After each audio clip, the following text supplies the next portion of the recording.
सुप्रभात बच्चों, ये हमारी हिंदी की कक्षा है, हिंदी उत्सवी। और ये आपकी हिंदी उत्सवी की किताब है, आप सभी बच्चों के पास होगी। बच्चों, जिन बच्चों ने अभी तक किताबें नहीं ली हैं वो जल्दी से जल्दी अपनी किताबें खरीद लें, क्योंकि पीटी थर्ड देते हुए कितने बच्चों ने आंसर नहीं किया है। सिर्फ उनका एक ही रीज़न था कि उनके पास किताबें नहीं है, उनकी प्रिपरेशन अच्छे से नहीं हुई है।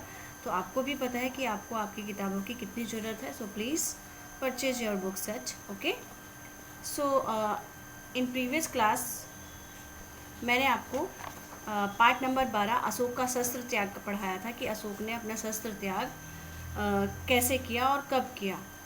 तो आज मैं आपको उसका एक छोटा सा ब्रीफ दे देती हूँ, फिर से समझा देती हूँ और उसके प्रश्न उत्तर कराऊंगी। ठीक है बच्चों?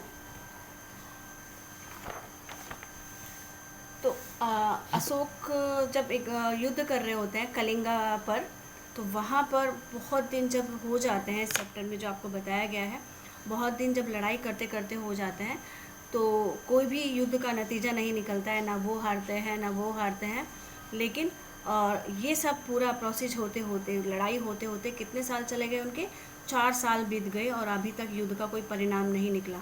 लेकिन उधर क्या होता है कि कलिंग के सारे जितने भी जेंट्स लोग थे, जितने भी आदमी लोग थे, सब युद्ध में मारे जाते हैं। तो फिर वहाँ की जो राजकुमारी थी कलिंग की, राजकुमारी पद्मा, वो अपनी एक सेना तैयार करती है लड़ाई करने के लिए, क्योंकि जब कोई नहीं बचा तो उसको लड़ाई करनी ही पड़ेगी अपना राज्य बचाने के लिए।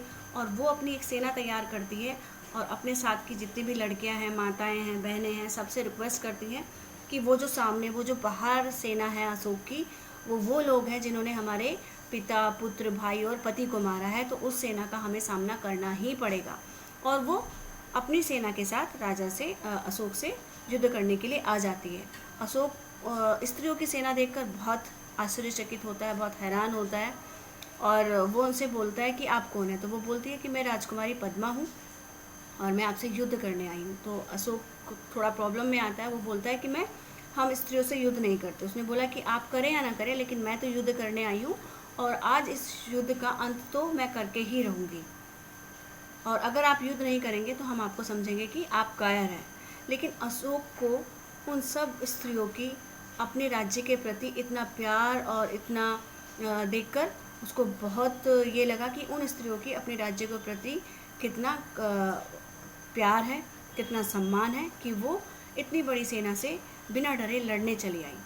और फिर उसने देखा कि इतने दिन हो गए, अगर वो लड़ाई ही नहीं करता, ना तो उनके राज्य के सारे लोग मरते, इतना सारा रक्तपात भी नहीं होता, इतने लोगों का खून नहीं बहता, और सब तरफ जो लाशें ही लाशें वो देख रहा था, सब तरफ जो वो खून ही खून देख रहा था, वो सब भी उसे देखना नहीं पड़ता।